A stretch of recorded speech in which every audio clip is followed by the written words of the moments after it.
Want dis ons land, dis ons taal, en sonder soek kan ons gaan stories haal. Waar wil lewe in die duine, hoog gebou uit sand, die helder see en die goue strand. Die landskap wat oor generasies vertel, die harte wat in ritme met die golwe val. Ons land, ons taal. Dis maandag 18 November en sjoe, wat 'n nuusnaweek was dit nie? Propvol gebeure. Net hierna gesels ek en Henriette Lamprecht oor die voorbladnuus en bring jou op hoogte oor die goed wat jy baie graag wil weet. Daarna het ons ook 'n insetsel oor Swanu met hulle verkiesingsboodskap aan Namibiërs en natuurlik oudergewoonte Andrew Poolman bring jou op hoogte van die sport die afgelope naweek. Bly ingeskakel. Met die golwe val. Ons land, ons taal. Tyd vir voorbladnuus om saam te gesels Henriette Lamprecht van Republikein. Hallo Henriette, welkom. Môre jou, môre al ons kykers en lesers. Ons kyk gou eers na die voorblad van Allgemeine Zeitung. Henriette, die groot korrupsie optog wat 'n Vrydag plaasgevind het in Windhoek. Mense so ver gekom as van Gobabis af om natuurlik hulle stem te kom dik maak oor die absolute visskandaal. Mense wat gestap het na die kantoor van die teenkorrupsiekommissie omdat hulle wil weet hoekom is hierdie mense nog nie gearresteer nie. Die storie natuurlik ook in ons ander dagblaaie en dan 'n lekker storie op die voorblad van 'n Namibian Sun. Daar was blykbaar weer 'n hengse vrag hout die naweek in Rundu en dit het gestaan voor die saagmele van die omstrede Chinese sakeman. Lees verder oor die storie op die Namibian Sun se voorblad. Ook op Republikein se voorblad nog steeds die visskandaal en die SWAPO jeugliga wat nou ook gesê het hulle is absoluut keelvol en hulle dring aan op 'n kommissie van ondersoek in die verband. Henriette, maar die groot storie van die naweek was die skietery van 'n bekende Windhoeker na wat verneem word op sy vrou. Ja, Jo, dis ook op al die koerante se voorblaaie vandag. Dit is die uitvoerende hoof van die Namibiese kwalifikasieowerheid, meneer Frans Gertse, wat na bewering in die vroeë oggendure Saterdag sy vrou 6 keer met 'n geweer geskiet het. Hy het haar in sy motor gelaai, Rooms-Katolieke Hospitaal toe. Sy is buite gevaar, maar hy moet dan nou vandag in die hof verskyn op 'n aanklag van moord. Ja, en natuurlik hy wat ons verneem word intussentyd self in die hospitaal opgeneem. Ja. So dit lyk asof hy in absentia dan nou vandag gaan verskyn. Absolute tragiese voorval en 'n ontvouende storie. Ja. Ons hou jou op hoogte soos wat dit ontwikkel. Ook groot nuus, bietjie positiewe nuus vir 'n verandering. Vrydag het ons natuurlik ook die notering van Standard Bank Namibië op die plaaslike indeks van die Namibiese aandelebeurs gesien. Nou, die prys wat sommer vinnig geklim het, die aandeleprys, Standard Bank Namibië, toe die klok 9 uur lui, was die prys $8.90 per aandeel en dit het Vrydagmiddag gesluit op $9 per aandeel, so lekker daar geklim. En ook goeie nuus, die notering van die finansiële groep al 'n mintige 4,7 miljard tot die totale markkapitalisasie van die plaaslike indeks gevoeg. Dit dan ons voorblad nuus, bly ingeskakel op Facebook, ons hou jou op hoogte. Met die golwe val. Ons land, ons taal.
Good day once again, viewers. Thank you for taking the time to join us. Today we have with us Mr. Dintwe Mootseng from Swanu of Namibia, and he's the Secretary for Information and Publicity. How are you doing today? Thank you for having me. I feel splendid. Fantastic, and it's good to have you with us. Absolutely. We can jump right into it, and you can just tell us shortly, what is Swanu of Namibia's major draw card for this upcoming election? Well, we have devised what we call extraordinary pillars for this election. And in a nutshell, they involve the freedom of the Caprivi or Zambesian prisoners in Namibian jails. We've had this treason trial drag on for a long time, and we feel that we must represent people who cannot speak for themselves, people who feel excluded. The Zambesians are number one on that list. And the same goes for the LGBTQI community, lesbians and homosexuals. They are clearly an endangered group, or becoming an endangered group, and the trend in Africa is quite worrisome. In countries like Uganda, they are even calling for the death penalty against these groups, and we feel that we ought to expand and deepen the scope of freedom and the culture of human rights in Namibia, and that's why Swanu represents all these marginalized groups. And what comes to mind also is the question of decriminalizing cannabis. As you know, our criminal justice and penal systems are overburdened by otherwise young people who are caught with small amounts of cannabis, and they cannot afford a measly $300. And a lot of times, and I've been to these places, you find these young people who cannot afford a fine of $300 and spend, say, 2-3 years in jail for really what should be an innocuous issue. It's not the biggest deal. There are so many other threats facing us, social evils, starting with alcohol and other drugs, more pernicious in their effect. We say decriminalize cannabis because this is a new development field and relates a lot to the development goals of the United Nations, the Millennial Development Goals.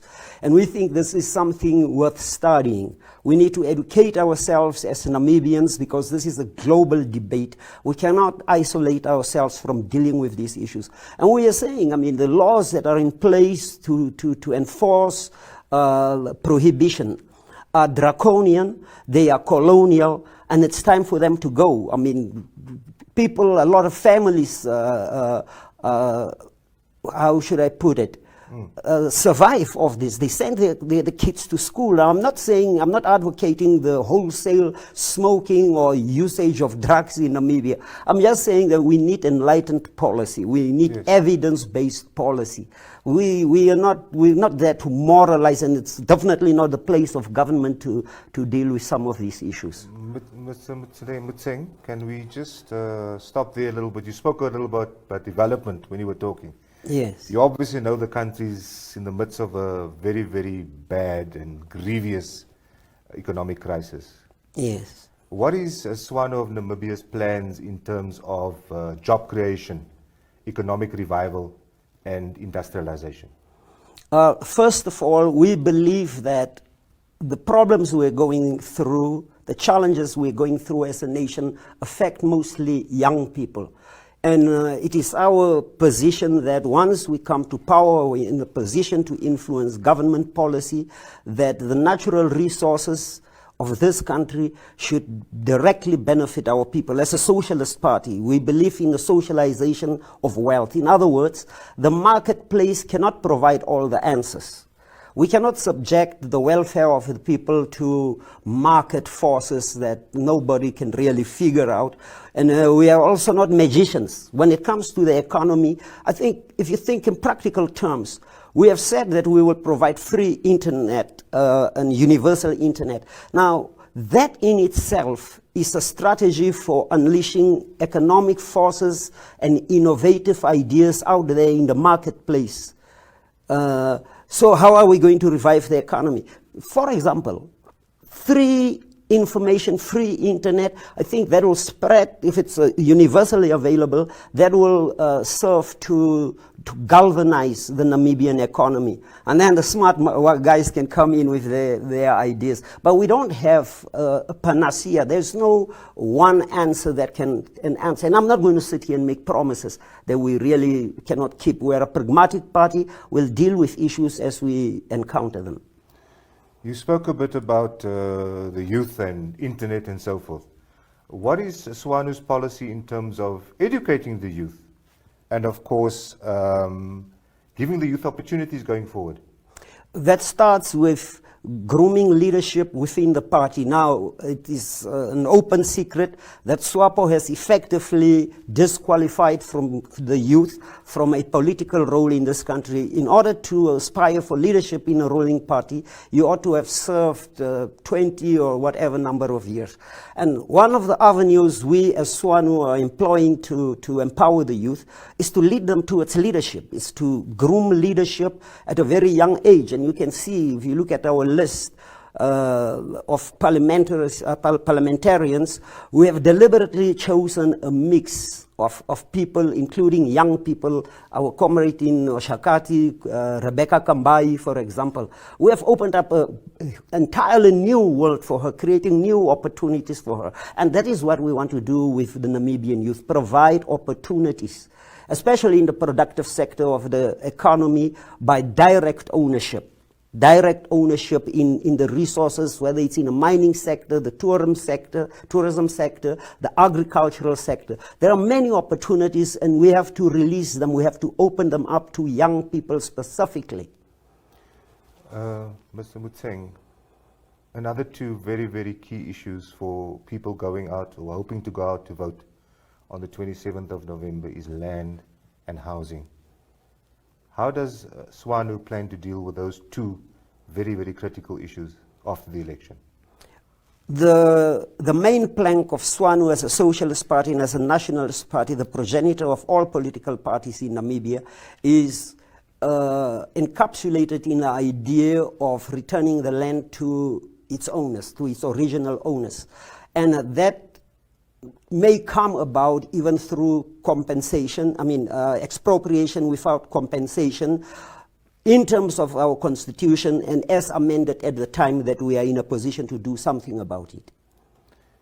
In terms of accountability of government, things go well for SWANU. You're in Parliament next year, in the new Parliament. How do you make sure that government is accountable to ordinary Namibians? We are going to undertake all measures possible. Now, you should bear in mind that SWAPO is not the most democratic party, really. They have majoritarian tendencies, and as a small party in Parliament, your voice tends to be drowned out. And that's why I'm calling on Namibians to vote for SWANU in their numbers, so that we have a substantive presence in Parliament, and so that we can raise hell if need be in Parliament, and to deal with these issues, and to keep government in check for the most part. We need voices, dissenting voices, strong voices that will keep democracy alive, not only in Namibia in general, but especially in Parliament, because Parliament has become a very hostile place for expressing yourself freely, and small parties know their experience very well. But Mr. Mootseng, in terms of SWANU's support base, there are some of your detractors who say that you were over Herero party. I'm not necessarily agreeing with that, but what I'm asking you is, how are you planning in the run-up to the election, you've got a few weeks left, to grow your support beyond your traditional base of supporters? Precisely, thank you for the question. It's precisely where our extraordinary planks come in. Clear support for the LGBTIQ community, clear support for the Rastafarians, clear support for the Zambian political prisoners whom we demand must be freed immediately, because we are reaching out there so we can transform the party into a mass-based party. If you look at our list, the leadership of Swanu, I mean, it debunks the idea that it's a Herero party. The president is Oshuambo speaking. I am the Secretary for Information and Publicity. I'm Chwana speaking, and so forth. We have Damara leaders. We represent the whole spectrum of Namibian tribes, ethnic groups, and other identities. And we intend to capitalize on this election to broaden our support base by coming forward with a very progressive manifesto. Those planks really present an opening up of the party. So everyone is invited to our party. That's good to know. That's good to know. And your final message for the viewers out there, why should they go to the polls on the 27th of November? Not to vote will be like handing SWAPO a victory on a silver platter. To vote is a very important civic responsibility, but there's so much at stake that you cannot afford not to go to vote. If you fail to vote, it's as well, because people fail to vote, or there's voter apathy because people feel excluded, people feel marginalized, they feel discriminated against. But you have to use your vote. You must use your vote to safeguard your rights, so to speak. Not to vote is really to hand over power to the ruling party and to maintain the status quo that you are so unhappy with. So I insist and implore and plead with everybody out there, especially young people, go out and vote, because this is your time. And it's not every day that you get this opportunity, so please go out and vote. And vote for Swanu, vote for change, real change. Thank you very much. Thank you so much. And thank you for making the time to come in and join us, to clarify a few things and to make it clear to our viewers what Swanu of Namibia stands for in this election. Absolutely, I thank you again.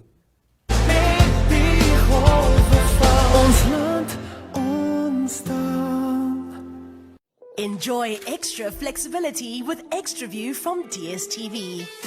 It lets you pop a TV up here, another over here, and one more up here. And great news, Namibia! You can now link up to 3 Extra View capable decoders and have the whole family enjoy their favorite shows in 3 different rooms at the same time, all under a single subscription. To find out more, visit dstv.com and enjoy extra viewing freedom for everyone.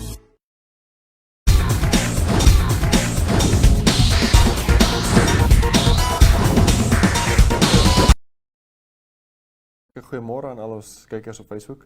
Ons kyk so vinnig na wat op die naweek op die sportfront gebeur het. Eerstens miskien die tragiese nuus vir almal wat in die deel van die fietsrygemeenskap is. Tragiese ongeluk Vrydag aand daar op die westelike verbypad wat ongelukkig die lewe geëis het van 'n jong ma van 38 jaar oud, Ingrid van Wyk Skols, wat daar getref is van agteraf op haar fiets deur 'n taxi wat toe weggejaag het en nie by die toneel aangemeld het nie. So die vrou wat ongelukkig daar hospitaal toe geneem is en toe ongelukkig afgesterwe het. Ingrid wat onder andere 2 jaar gelede haar eerste solo desert dash gery het van Windhoek na Swakopmund en so baie tragiese nuus daarso en ons innige meegevoel aan die familie. Dan kyk ons ook vinnig na die gisteraand se wedstryd wat nou net te laat vir die koerant was, maar die Brave Warriors wat 'n wegwedstryd gespeel het teen Guinea in die Afrika Nasiebeker kwalifiserende reeks vir volgende jaar. En die Brave Warriors wat die wedstryd verloor met 2-0 en hulle word dus 'n bietjie ingehaal. Hulle was aanvanklik die voorloper in hulle groep met nadat hulle die eerste wedstryd gewen het, het hulle 3 punte gehad. So hulle bly op 3 punte en hulle word dan verbygesteek deur Guinea wat nou 4 punte het en ook Mali wat ook aan die wenkant was en ook 4 punte het en dan gevolg deur die Brave Warriors met 3 punte en dan laaste in die groep is Chad wat nog nie 'n punt het nie. Dan gee ons ook vandag dekking aan die klapkriket van die naweek. 2 wedstryde wat gespeel is. Die kusspan met Rescue 24/7 Welwitschas van die Kus, die gekombineerde span van die Kus, wat hulle wedstryd gewen het in Windhoek teen United. En dan ook, ja, dit was te danke aan 50-talle wat Laurits Hakou en Matthew de Gouveia aangeteken het in die wedstryd. En dan in Windhoek was Wanderers aan die wenkant, wat met 20 lopies die aanslag afgeweer het van CCD Tigers. Die speler van die wedstryd daar was JJ Smith, wat 90 lopies aangeteken het van 96 balle. Dit dan eers al van nou, tot de volgende keer. Die golwe van ons land ontstaan.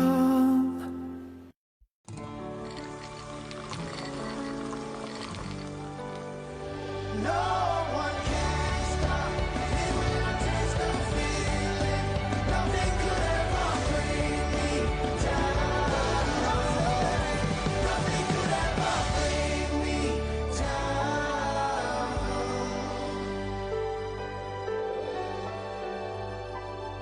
Taste the feeling.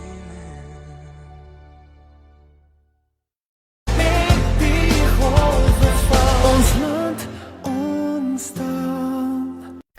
Dis dan wat ons vir jou op hierdie besige naweek het. Onthou, bly op Facebook ingeskakel. Ons bring jou op die hoogte van nuus soos dit breek en anders sien ek jou môreoggend dieselfde tyd hier in die ateljee. Mooi dag. Want dis ons land.